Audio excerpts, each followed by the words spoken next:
kind of like a, I think people like Mike because I'm kind of a unique kind of character. And I have I love to you just see how games and possessions are more intense, how they mean more. I think the U.S. is going to obviously win. I can speak in front of an audience of thousands of people or in a TV studio on a broad range of topics without any preparation and without a twinge of fear. But yesterday I had my first real experience with stage fright. My name is Harry Krinsky. I am playing in Wimbledon this year. I am joined by Patrick Redford. He has paid a undisclosed giant amount of money to let him ride on the top of the handlebars of a Tour de France rider. How are you doing, Patrick? Good. I had to negotiate that. They wanted me to sit in one of the little baby buggies behind Matteo Jorgensen's bike, but I was able to upgrade it to get more TV time because, it's like I contributed so much to society as a small business leader and Defector co-owner. I think I'm owed a certain preference. And so he said he can't see and it's hard to steer the bike, but I was like, you're professional. There's some people. I don't actually totally understand this, but I believe it because smart people are saying this about how really A24 has kind of become more of a brand and kind of venture capital apparatus than a movie studio. What if Defector goes the same route and you guys start funding you start with oh yeah, we're gonna invest in Hellgate, and then it's we're going to invest in Hellgate's electronic scooter initiative with help from the government. And you guys just start being a cooperative venture capital apparatus. Have you heard of the story of Oneida Flatware? They make most of the basic silverware flatware. I don't think I've told this story before, but they started as a sex cult kind of thing, an alternative lifestyle, something. There's a longer podcast about here that I listened to that I thought was so great. And basically they were okay, shit, we need to acquire real estate. That's the important thing here. How do we do that? Let's start kind of selling silverware. And so what started as a way to fund the real estate acquisition for sex cult style activities, and maybe that's the wrong term, whatever. Right. It's the off season. It's fine. They basically just became a silverware company and shed all the sex cult stuff. And now they're just a very large, very successful, very normal corporation that has none of that baggage.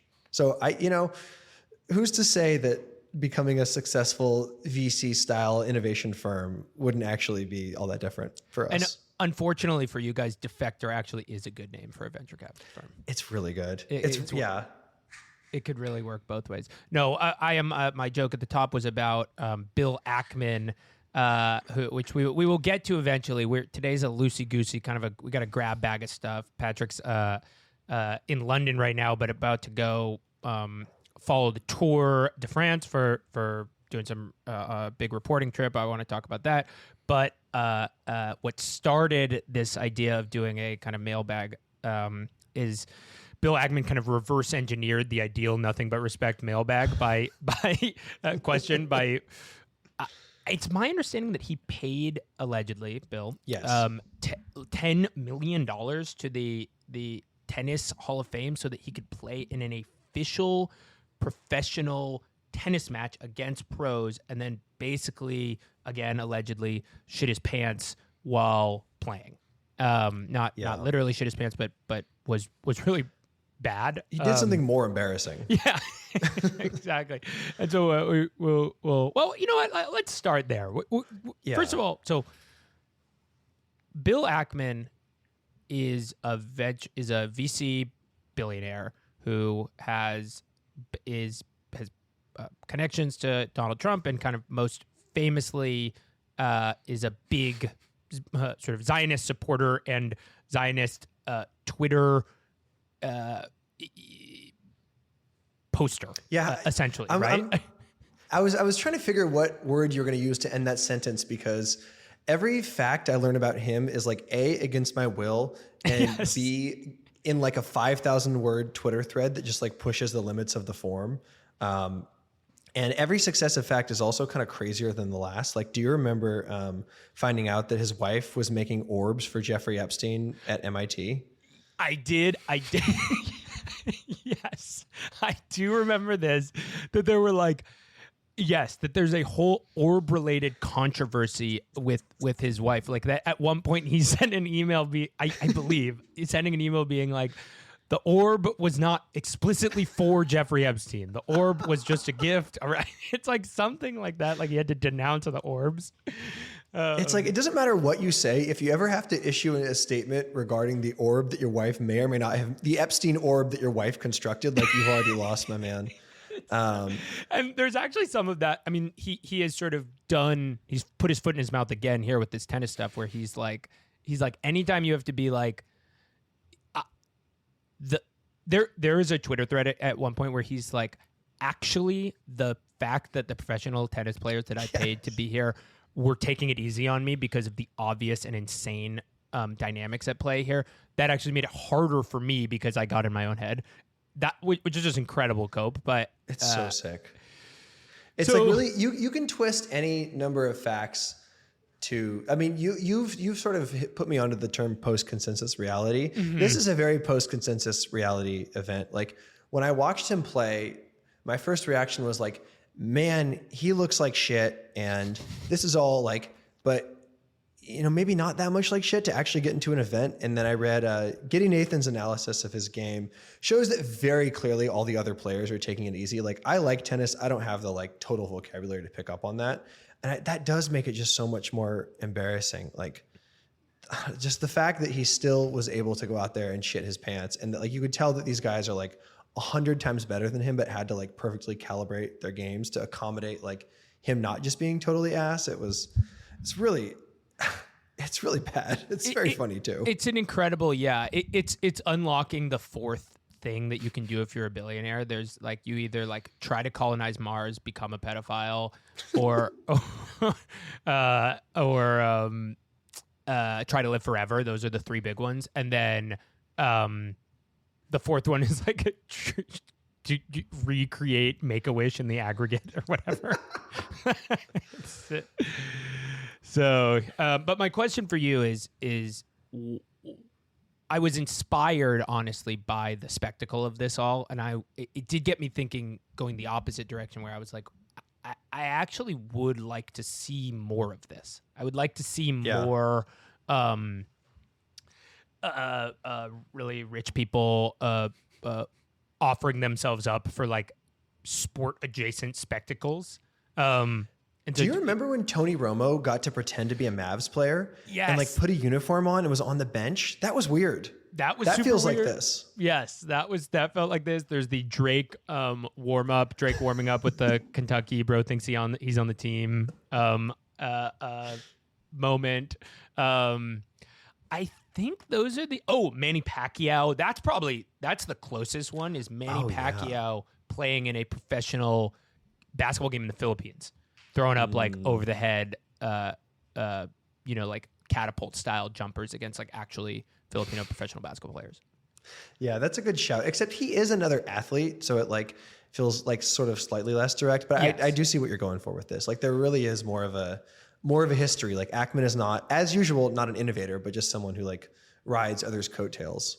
The one that I have. Well, so when I was thinking about this, the person who even before us tapped into the power of this spectacle is the Paul brothers. Like they were for better or for worse, the Paul brothers, and then Rough and Rowdy, the Barstool boxing venture, both were tapped into this idea that it's compelling on like a lizard brain libidinal level to like see somebody you've seen on TV like fight or something. Yeah. So they're but the problem with all of those people is like they're in on the joke. Mm-hmm. And they're like directly profiting. I need somebody, like the first person that comes to mind is like, I want to see Mark Zuckerberg fight a MMA fighter. Like I want to see like a full fight. He's like a big jiu-jitsu cosplayer guy. Mm-hmm. A friend of mine is a South Bay jiu-jitsu person. and said that Zuckerberg competed and won at a tournament he was at. And his suspicion was that he was fighting someone who, like, if they weren't explicitly paid to lose, was like definitely like structurally overmatched. Like Zuckerberg won his match, but it was like, I think sort of understood to be like a setup for him. Except the thing that makes that the crucial difference is like he didn't do it in front of, like, it wasn't against a professional, you know? Like that's just his jiu-jitsu journey, right? Well, the Ackman, what I started reading is this Ackman, like, it's almost adjacent to like Silicon Valley. Every 3 years, Silicon Valley invents the concept of a public bus. Like he is like, let me share this insight I have about that. It's really hard to play a sport in front of lots and lots of people, and it's like, yeah, damn man, that's crazy. What did you think was gonna happen? Like, and so I would love to see. I would love to see the kind of like stage fright of Zuck up against the wall fighting. Even like, I don't know, like the best 16-year-old could Zuck smoke him. Yeah. Well, the Paul brothers, I think, are really an interesting point here, because basically what you're describing with all of that, like being in on the joke, like that's like professional wrestling. Right. And I feel like you've always seen celebs in professional wrestling, but there's a sort of like the element of self-awareness is what kills it, and the lack of self-awareness is like the thing that makes the Ackman one so compelling. And so like it is an interesting thing to think about, where like so much of regular sports has just kind of become professional wrestling. Like I don't follow the UFC super closely anymore, but it is just kind of, it's remarkable how much that sport used to just try to be like, we are just like boxing. We're just like boxing. We're a serious sport. Right. This pro wrestling kind of trappings we have is just pure marketing. And yet they've managed to like fuse the two even further in a way that doesn't feel like the product's not bullshit. Like the fights aren't fixed like pro wrestling or whatever, but it's like we have totally internalize the marketing language and the marketing sort of vector of pro wrestling without cheapening the competition. And I feel like maybe that's the ideal outcome for someone like an Ackman, where everyone's like, oh, this is crazy. Like, this is such a stunt, but like, bro's kind of nice with it out there. Yeah. Like maybe he wanted us to see him win 5 games. Like, I think he lost one of the sets and kind of close. Like maybe he wanted us to see like, he really is closer to the professionals than we think. Like that he lost is unremarkable, but that he got close is like what the goal was maybe. Yeah. And that reminds me of the, I believe debunked, but for a while reported as fact, like sort of like plainly as fact, idea that the Uber CEO was the number 2 ranked Wii tennis player in the world.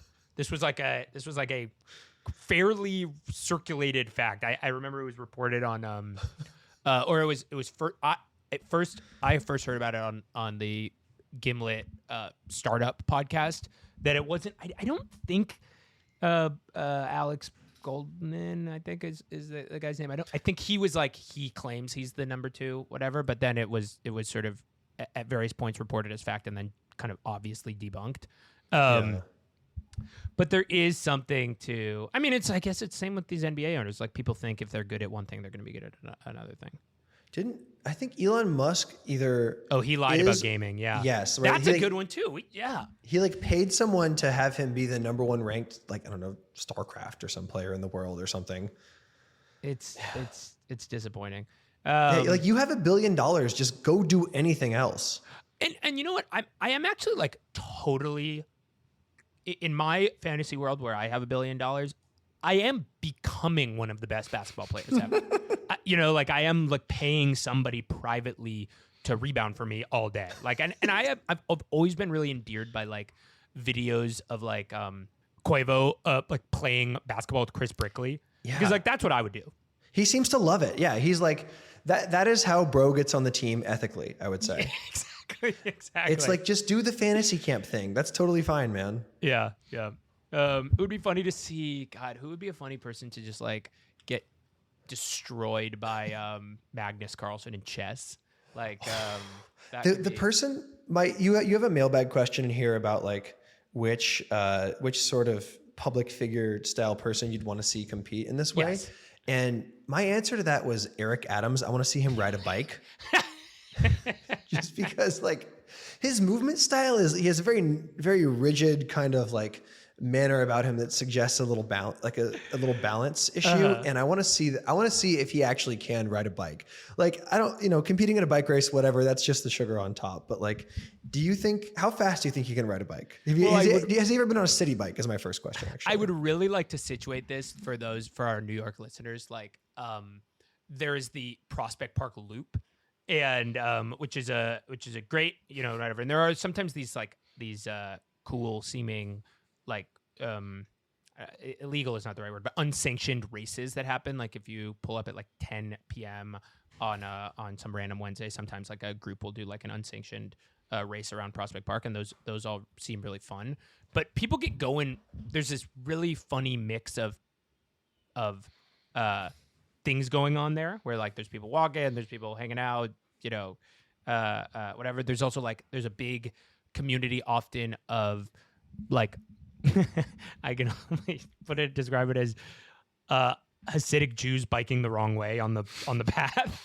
And so if we get Eric Adams just in a full like New York Turkish Airlines like biking onesie going like 100 miles an hour in a kind of like aerodynamic way as he like navigates all of the vibrancy of Prospect Park, to me that would be really exciting and just sort of like a beautiful metaphor. I would love that. The Turkish Airlines kit is just a really nice touch. Yeah. I've Googled Eric Adams bike, and there are images of him on a city bike. Okay, good. So this has happened. Okay, he does at least confirm to know how to ride a bike.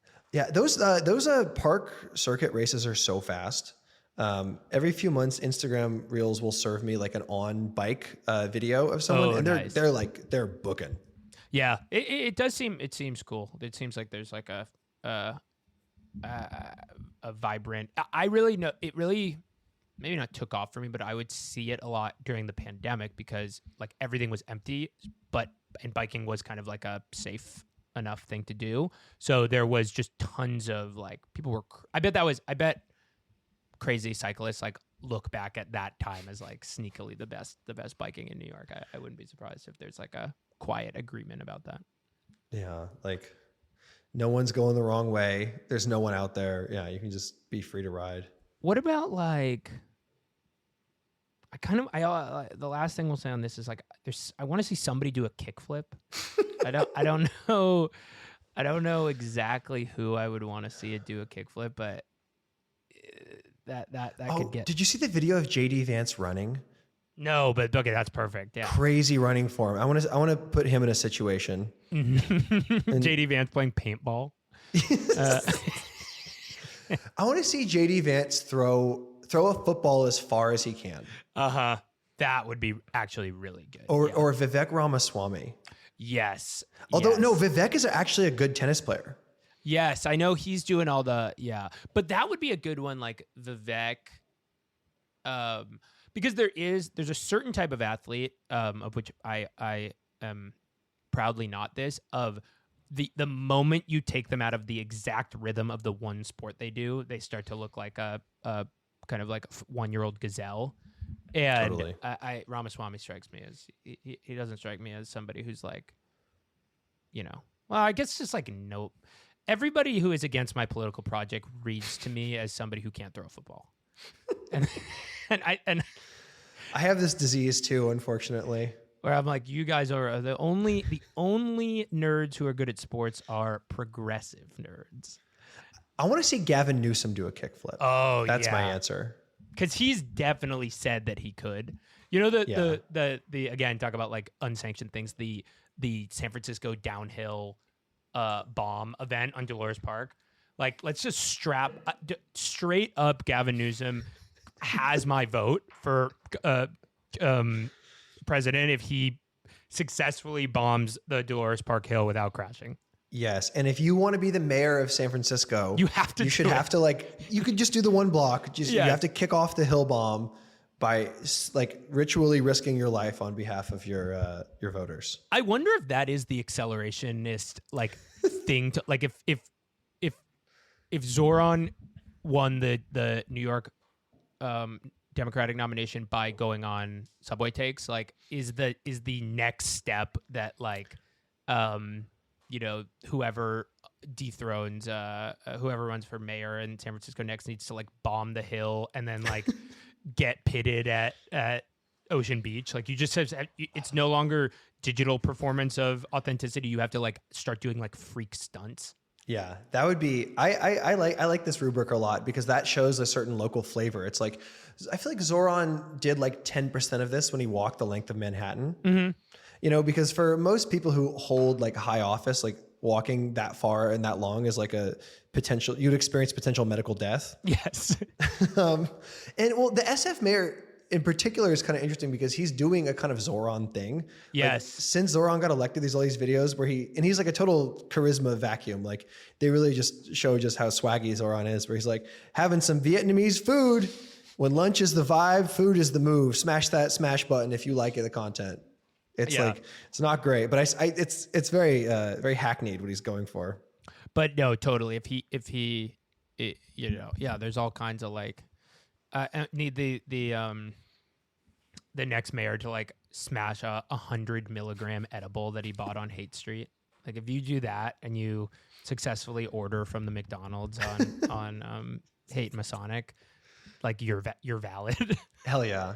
The next mayor of Oakland has to successfully ride the entirety of Grand Avenue on a bike without getting nailed by a car. Exactly. Yeah. All right. Enough Ackman. Have you been watching Summer League? So no. Short answer. Same. And it's interesting. I don't know if this is just a me thing, but I used to be more into Summer League. Same. And I don't know if I've just like hit my limit on it or if the prospects to me feel so that I'm not, I kind of already know what VJ Edgecombe is going to look like, or I'm not, I'm sorry, that's not true. There's nothing exciting to me. He's not like wonky. To me, it's no accident that the star of Summer League right now is Hansen Yang, the so-called Chinese Jokic, because he's got a weird game. Like that's the only question is like, are his skills going to work? Whereas like, I don't know, these well-rounded superstars don't, or like well-rounded high-level people, like whether or not VJ Edgecombe is going to be able to thrive in the NBA doesn't seem like I'm going to get anything out of watching him in Summer League. Yeah, it all feels kind of weightless. Like Jan Hansen is like the perfect example because it's like, yeah, this is so cool. Totally no way to tell if any of this matters. Right. The only real determinative thing is like if you're a sophomore like Dalton Connect and you get there and you're ass like Dalton Connect, then you're probably going to be bad. But like that's not really like fun or worth watching. Like if I was a beat reporter, I'd be all over this. Right. Like my friends who are much more dedicated Kings freaks are like really into the guy from Stanford. They like Neat Clifford. Like they're like, this is a great summer league for us, which is just like, if that's your standard, that doesn't feel good. Yeah. A guy who I've never heard of. Yeah, no, you're totally right that it does seem like the second year,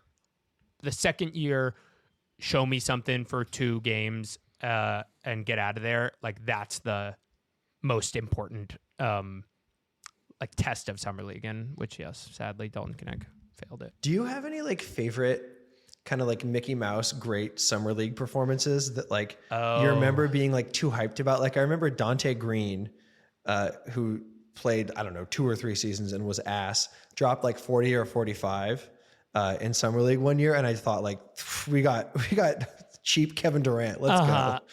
Yes, I definitely have a few. My favorite one of all time was, maybe this was preseason. Well, it's my favorite version of this was the Taylor Horton Tucker 37 point. Oh shit! Oh wait, are you back? No, yeah, sorry. Okay, sorry. But Taylor Horton Tucker 37 point preseason game where, because for me that was like my version of the, not to continue bringing this back, but that was my version of the Epstein suicide. Like it really opened up my eyes to the power of the Lakers state media. Like, cause I was like, oh, this guy stinks. Like they like got him to get 37 points by some kind of like deep state action, and now he's on the 11th man on the Jazz, which is like rightfully where he belongs. The other one is Kemp Bazemore was I think Kemp Bazemore was the Summer League MVP one year for the Golden State Warriors, and it was like, let's fucking go. I love Kemp Bazemore. What a cool player. Too. People love him. Yeah, he was a king, right, for a second? He was a king briefly. Yeah. I've always wanted to go to Summer League and just spend the week there. Just kind of, and then write something just about like the phenomenon of it, because it is sort of interesting that like all the execs and a lot of players and coaches will go, and even like guys who don't have jobs will go and just like hold workouts in a high school because like the GMs are all there. And, yeah. I find that kind of interesting, but like as a basketball watching experience, like the W's on, like I got other stuff to do. Yeah. I have been to Summer League, and it's an unbelievable opportunity to like look at guys you've seen on TV and in real whatever. Like my biggest memory with Summer League is walking through the Wynn and seeing Mike D'Antoni, and I was like, oh, there's Mike D'Antoni. Crazy. And then the only other one was I saw John Beeline, and I was like, John Beeline. Wonder if he really said thug or slug. Who's to say? Yeah, that does seem like, I mean, it would be fun to go. It'd be fun to network if that was a thing that was important, but I'm glad I don't really have to deal with that. So I once was playing craps with, because I used to work with at Blue Wire. I'm pretty sure this was at Summer League. It was definitely in Vegas because I went a bunch of times. I was playing craps with, we had just finished recording, and me and my coworker, Haley O'Shaughnessy, had just finished a taping, and Richard Jefferson and Channing Frye were on right afterwards. And so then they finished, and Richard was like, hey, do you guys want to like play some craps? And I was like, yes, I want to play craps with Richard Jefferson. And so me, Richard, RJ, and Haley go out to the tables and start playing craps. And our Richard Jefferson was really awesome. It was really kind guy. Did an awesome rich guy move, which was he kept buying in the other, like the dealers into the game. So he kept like putting coins down for chips down for them to be in the game. I always knew he was a good passer. Yeah, exactly. Yeah, good, great teammate, great locker room guy. And I wouldn't call this a knock against him, but it's just, look, I'm a journalist. I got to report this. He was repeatedly using the phrase, let's get weird, over and over again while he was throwing crap. Like probably said like 35 times. But was the man, was honestly. And then I'll, look, I'm airing other people's dirty laundry. I'll have to air mine. I had never played craps before. And it's a pretty simple game. You throw the dice. I know I just started this whole thing talking about how I actually am naturally athletic. I, in the moment, spazzed and threw the craps dice off the table. Oh, that happens all the time. It does happen all the time, but it's just like, I just was like, fuck. Like, in front of Richard Jefferson. Richard Jefferson thinks I'm a media herb, NARP. How did this come up like 10 minutes into the Summer League segment? That's amazing. I know. I don't know why I didn't I kept that story in the chamber. I love playing craps. It's like this beautiful communal experience. Lady luck. Yeah. It's good. It's unreal. I was playing a lot at the Bitcoin conference, and none of the Bitcoin people wanted to gamble. They just they like to gamble with the app on their phone. It's really sort of a bummer. It is a bummer. It's we're losing recipes. Yeah. But short answer, it is cool. Like it's a fun event. If you were a big fan of the NBA, it is almost like NBA fan con, and it does kind of like seem like it's becoming more like that. Like my dad goes a bunch. My dad awesome. loves Summer League. But yeah, as far as like actual basketball analysis, it doesn't seem like there's much. It would be fun to go and try to record a podcast in the stadium during a game. That would be fun. Like everyone's crazy yelling. You just hear like on the announcer thing in the background, and like I think that'd be a good chaotic experience. Wait, I think I did that. You did that? I'm trying to remember because they do set up these like Oh, okay. Now I got another story. This is another great summer league story. Man. Okay, so yeah, I know because I used to like. I guess we would just like go. Well, so Blue Wire had a deal with the Win for some reason. They were like Blue Wire had a deal with the Win, so they like set up a podcast. This was peak podcasting is going to save the world. Did they fly you out? They flew me out. They put me up in the Win, and there is a live state of the art podcast studio inside of the Win. Which is just like whatever, not what I would do with $500,000, but whatever. Hey, you'd be playing hoops. I'd be asking Chris Brickley to videotape my fucking jumper on his iPhone. Hey, how much does it cost to be declared a problem? Grid post. What's the going rate?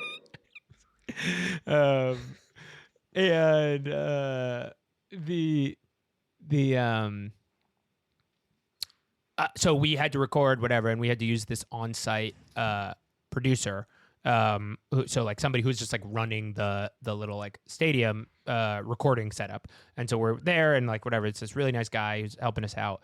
And we were just talking to him, and he was like, "Oh yeah, like I love basketball, whatever." And he's like, "Oh yeah, actually, like my dad, he's big in the NBA. My dad is Alvin Gentry."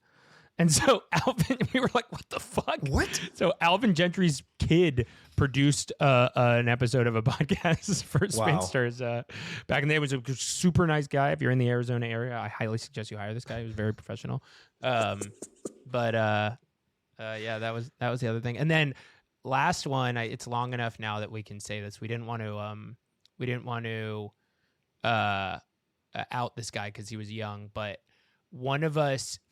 What was the Charlotte Hornets? He was the 14th pick for the Charlotte Hornets out of UConn. He was supposed to be like James Bouknight. James Bouknight, like coming home from the club at like 4 a.m. Yeah. Turned up. One of our friends saw him. So. I thought you were describing the DUI style incident that he got into, but you actually saw this happen. No, Vegas. we saw this other thing happen. Sign of things to come. Yes, exactly. And so it was sort of like, oh, okay, I guess if you're like at your rookie expo, like work trip, most important work trip of your life, getting hammered, maybe that's like not the move. Yeah, theoretically, the summer league. I guess summer league matters for those guys. You have to show you're not a clown. Yeah, it's basically just like you can only do so well at summer league, but you can do poorly. And I actually in the few minutes of Yang highlights I was watching, I thought I heard James Bouknight's name, so I realized this is not a very professional move, but he might be in summer league this year. Unclear. Okay. Hey, I'll look that up. Yeah, I would. Yeah, I for what it's worth, I thought he was going to be really good out of college. I wanted the Kings to draft him. I remember. Yeah, why not? Sharpshooter. All right. Let's get into some of these. Oh wait, actually no. I want to talk because we didn't get a chance to talk about this. You wrote a piece or it's an ongoing series, is that right? About the Tour de France and in kind of classic Patrick the classic Patrick meta beat.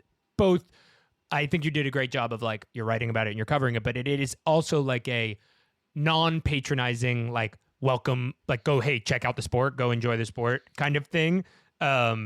Which definitely you got me excited about the like dynamics at play at the tour, coming in with like totally like nothing. Like I am loosely aware that they bike and that there's like a number for they do that. You're right. There's a number for the grades, the grading of the hills or something. You got it. Yeah.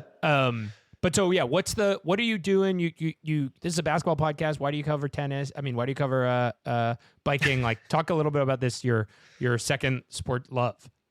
Yeah, I mean, I've liked cycling basically forever. Just growing up, we'd watch the Tour every year. Like, that's the one race that everyone knows about. And it's the one race I watched till college, basically. I always was just captivated by it and found it so fun. And I wrote that story, and I was trying not to be patronizing. Like, the tone you described is basically exactly what I was going for. And there's like a number of reasons. One is like, there's a sort of selfish reason, which is that like when I write about cycling, I'm never sure exactly how like technical to be in the language, how fine of a texture to describe like what's going on. Totally. Because like we have some cycling hardcores that like read the website, that read me, but like most of Defector's readers, because they're like a fairly representative average like American sports fan, like most of them don't really know what's going on. Like if they watch one race, they watch the tour, and there are a lot of like the tactics and the strategy of cycling are like really beautiful, and I like them. And like because they are so subtle, because you watch a guy like right off the front of a group and you're like, I'm not really sure what this guy's doing. Or like when they say that, you know, this team is attacking or something, it's like not really obvious what's going on. And I find all of that stuff to be really like, it's really compelling, like as narrative and theater. And so I was just hoping people could like sort of learn like why I like it, basically. So I'm interested in this subtlety thing. Like, can you give me an example of a tactic that because there's some of what you're talking about in all sports where there's like, you can genuinely nerd out about like where people set screens, whether they set it 3 inches to this side or 3 inches to the other side, or you can watch it, you know, and like who can jump the highest and dunk on someone's face. But what is the, and so the version of that for biking would be like, you hear about the incredibly fast, you know, times and the kind of endurance of how hard it is, but like what are these more subtle things going on? Like I'll use an example of something that's happening in the race right now is like Simon Yates, who rides for Visma. It's like the second best team. They have Jonas Vingegaard, who won 2 tours. He's part of this like amazing rivalry at the top of the sport with Tadej Pogacar. And that's like another reason why I wanted to try to like use this as an onboarding event, because it's like we have this incredible generational rivalry at the top of cycling. Like these 2 guys have split the last 5 tours. They've gone 1-2 in every tour they've raced together, all 4 of them. And they are so good that like the tactics their teams have to do to try to destroy the other one are incredible. So like the race won't be decided for probably like 10 or 12 days, but like Visma today sent Simon Yates up the road in an attempt to get Pogacar's team to like try to chase him down, thinking he's a big threat if he takes time, or, you know, just for whatever reason, they wanted to like force Pogacar's team to do more work because they will get more tired, so that in 10 stages or whatever, they won't have the legs to chase down the moves that really matter. And so it's like this story is playing out on like this 3-week timeline, but then it's also going day by day because he's about to win the stage. Like Visma's plan basically worked out perfectly. Right. And Vingegaard's probably not going to take any time on Pogacar. I mean, I'm watching it now and we'll know in 4 minutes, but like, he's not like, this is going to help Vingegaard maybe win the race, but like you won't know it for a while. And before the race, they kind of tipped their hand and they said, you know, it's going to be a big day for the general classification. We're going to see a lot of big attacks. And Pogacar's UAE team did kind of the opposite, but you can't really tell who's lying. Like people lie all the time. And they always like, they're very hesitant to like show their hands. They're very cagey with the media. Yeah. And I find that all so fun. And the fact that you get battles for like time for the yellow jersey playing out at the same time as battles to like win the stage. And there's all these other like nested competitions that are happening at once. Right. And like being able to read those dynamics, it's just like, it's really fun. I like it. Yeah, that's cool. I like the idea of, I never really think about kind of like endurance sapping as a strategic advantage in any sport that I play, because I don't usually play or engage in endurance sports at all. But it that is this like, everybody says every sport is like a chess match, but that actually seems like a chess match, like spanning through time. Yeah, basically what they were trying to do is trade 1 pawn for 2 today, essentially. Right. In like a small thing that could possibly lead to a bigger thing down the line. What about this? Yeah. So this rivalry is interesting. Like I have a theory which I've long felt that there is this sort of like the erosion of the sports generalist via the declining of SportsCenter as a like cultural mainstay, and basically because I think that's true. People don't, people just know less about like CC Sabathia or like Lance Armstrong is a great example of like you wanted to fill the C block of SportsCenter with some other sport, and so you picked tennis or you picked cycling, and so Lance Armstrong got, in addition to his greatness, but got that. How is this rivalry? Like, where does this rivalry stack up? Are we in the midst of like a Lance Armstrong style rivalry? In your piece, you talk about the kind of teams behind them, and there are various like state or non-state backers, which I think is also compelling for the thinking person. What's going on with these two dudes? Totally. I mean, what makes it good is that they're such different riders. Okay. They're both I think they're both 26 and 27. Pogačar comes up kind of out of nowhere in 2020 and wins the Tour on like the second to last day with this like crazy ride, crazy time trial. He was the youngest ever winner. I think he's still, the youngest ever winner of the Tour. And his whole thing is just like, he's so aggressive. He attacks from really far out. He is willing to risk basically total humiliation by like riding his legs to dust, trying to win stuff that he shouldn't win.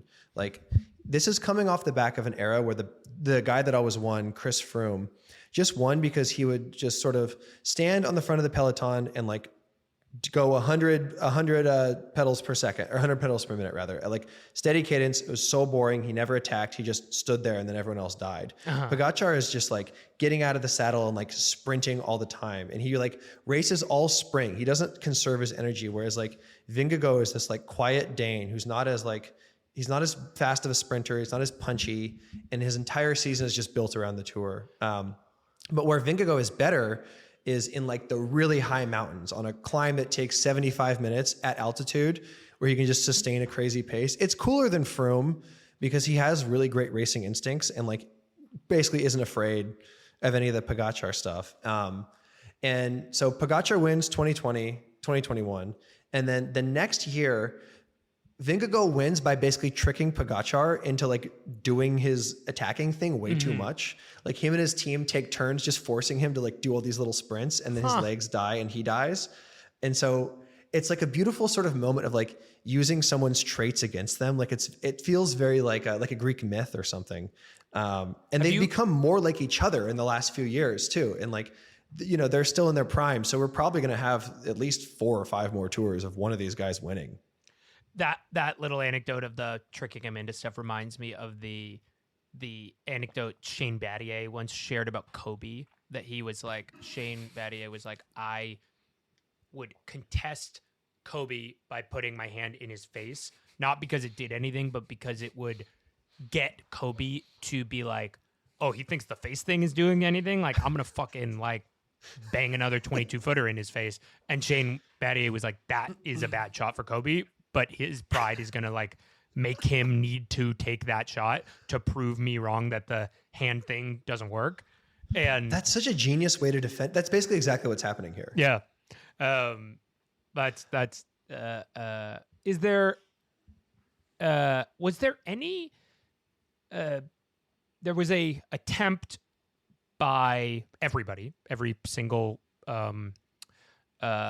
person who had a like non-Big Four sport to like create the next F1 show around whatever, and like around their sport, and cycling was no different.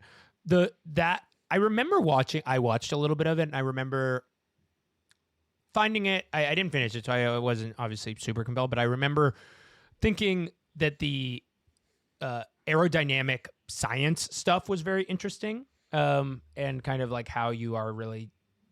It's also this big giant science problem that you're trying to solve around aerodynamics and like bike technology. 2 questions, like, is that what's going on? What's the latest in the tech stuff? And then also like, are those shows a success in cycling? Like, was that well done?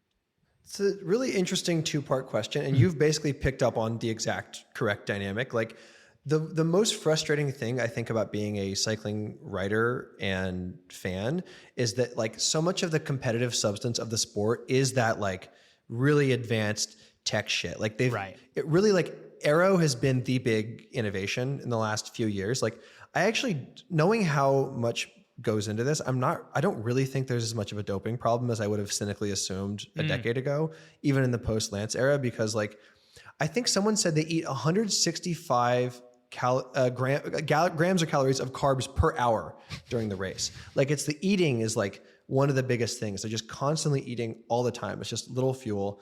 They all do really big blocks of altitude training, and like their food is measured to the gram. And like a lot of them have crazy eating disorders because like the performance science has gotten to this like really, really exact point. Like they're better at recovering, they're better at aero, they're better at like all these tiny little gains, except like that is where teams are competing against each other. So it's like guarded like a state secret. It's like really hard to get like super precise information.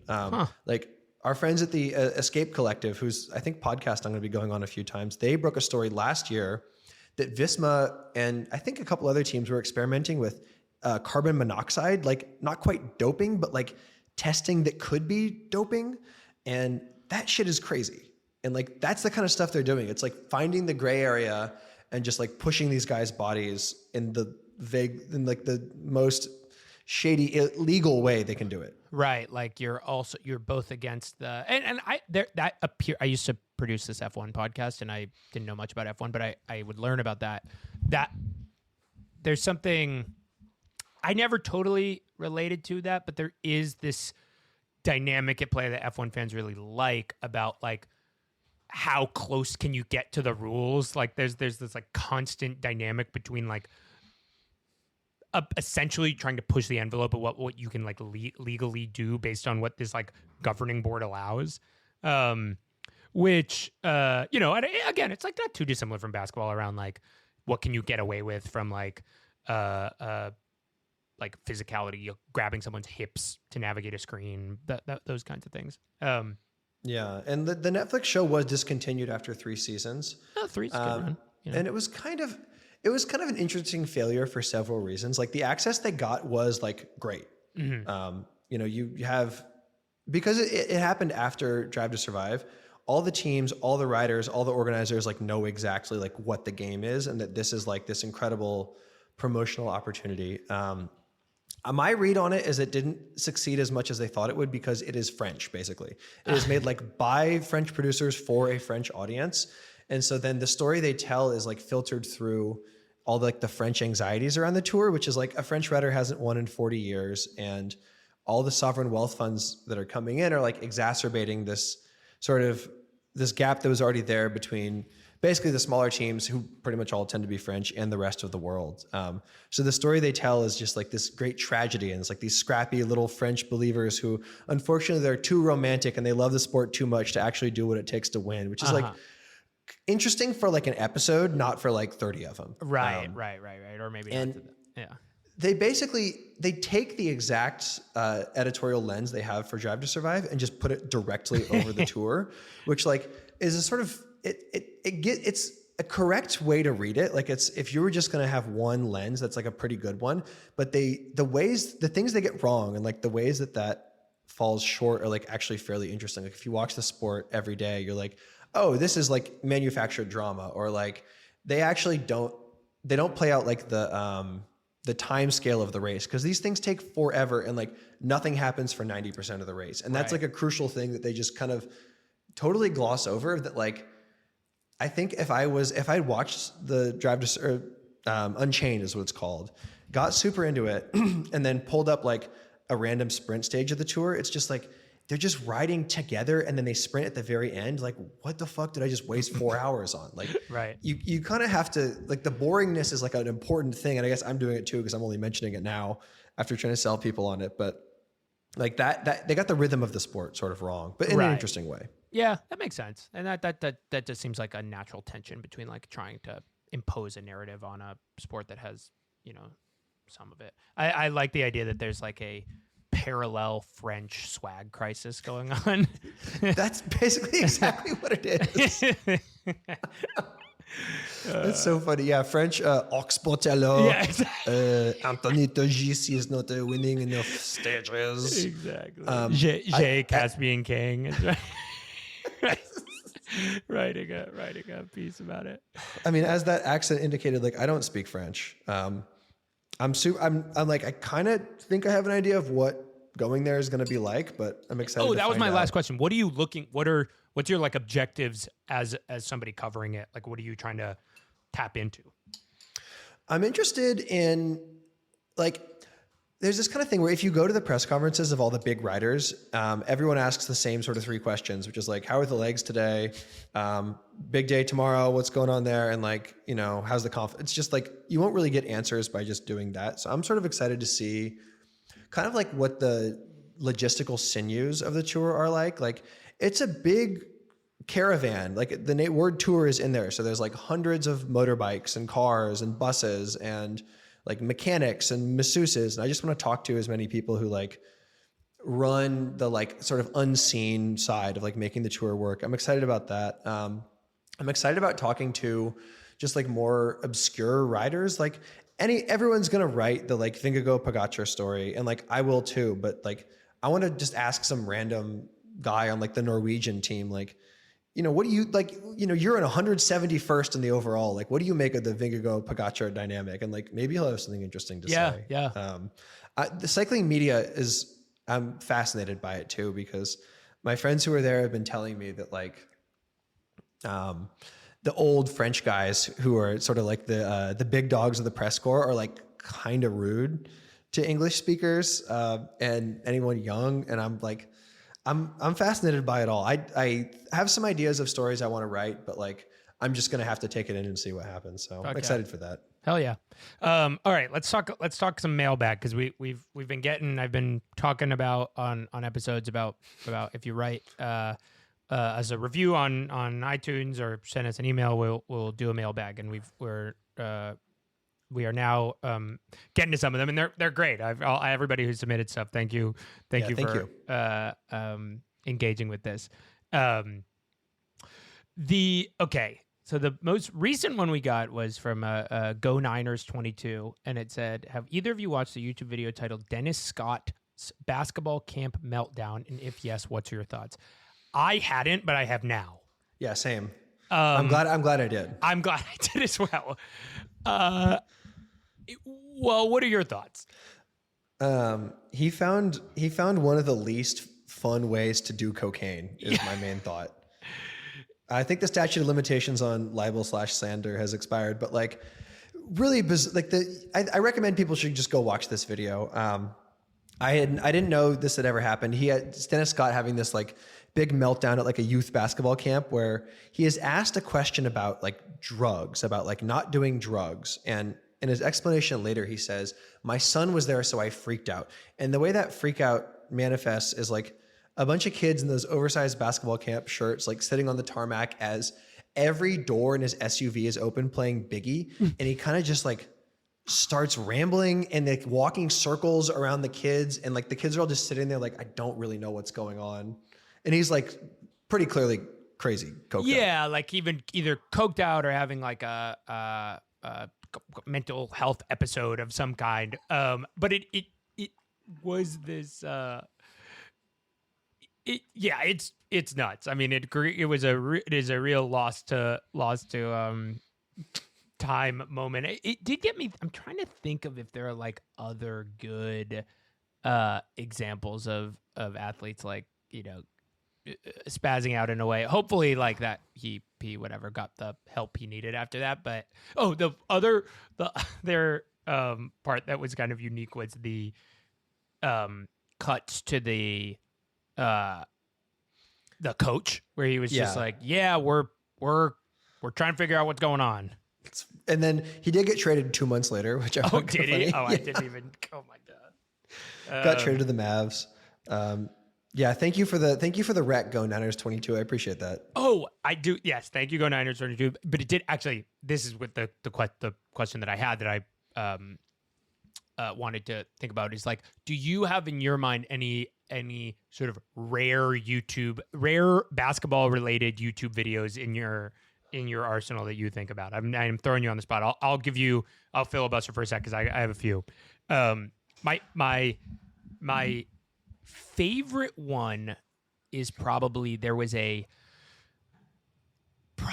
2005, 2006 and one mini documentary with Monte Ellis, and it is so awesome.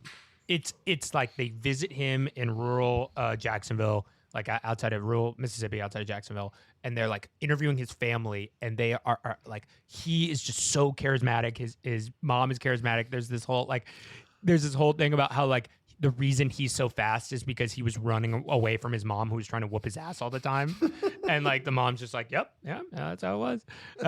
I was trying to whoop his ass. It's true. So that one's all time, and then my kind of like old school favorite. This one was probably like, this is one of those ones where I bet the raw YouTube numbers is like 4 or 5 million, but everybody I know has seen this video. Is the Rudy Gay buzzer beater video. Rudy Gay. Yeah. Not this guy. That is just like such a perfect, rare esoteric YouTube video.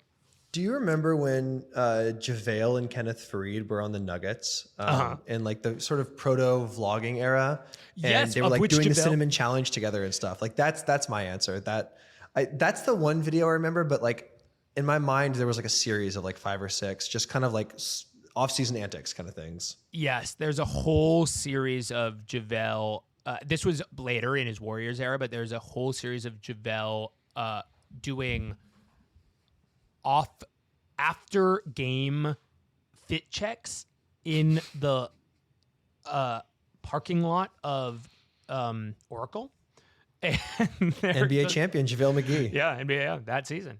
So those are probably my big rare videos. All right, next one, B-ball lover in South America. Why do intellectuals prefer the NBA to the NFL? This is an interesting question. I think you sort of have to define intellectuals and define prefer here, but like in the substance of that question, I think the NFL is like sort of plebeian coded. It's very like I actually don't like this, but it's what people would describe as a coworker sport, and it's just for like regular ass right wing Americans. Right. It's like the sport you just watch sort of passively, and I think and I guess now I'm going to start describing myself. Like the argument for the NBA would basically be that it's like, it has this like higher level of aesthetic complexity, which I actually don't think is true. I think football is like much more complicated, but I think it's like the political valence mostly would be my answer. Yeah, I was going to say like the irony actually to me is that the reason more people kind of like wax poetic intellectually about basketball is because it's easier to understand intellectually, and not because it's harder. Like football, it is incredibly difficult to comprehend what's going on in football. Like you have to be just like I understand like I watch a good amount of football and I understand the sort of like basic stuff, but even something like you get to the level of like, how do you read a linebacker? Like even like, how do you even begin to articulate what you're reading about what a linebacker is doing? And I'm like, I have no fucking idea. Like actually, you're right. It's because it's easier to understand. It's because you can affect a posture of intellectualism like much more simply. Right. Whereas, the comp of I read, there's this great Chuck Klosterman essay about how football presents as a conservative sport, but the actual like context of it are highly progressive in that like in football, again, it's got this like conservative traditional aesthetic, but new ideas are immediately adopted in football. And the sort of ethos of it is to continue pushing forward. And like the moment one person does a read option, within the season, every single team will do a read option. And that's true. So it's not progressive and conservative mapped on like political polls, but it is like the newest idea is immediately adopted in football. Which runs counter to this sort of like traditional, political framing of like football is this like conservation of American, 1970s. Yeah, that's very true.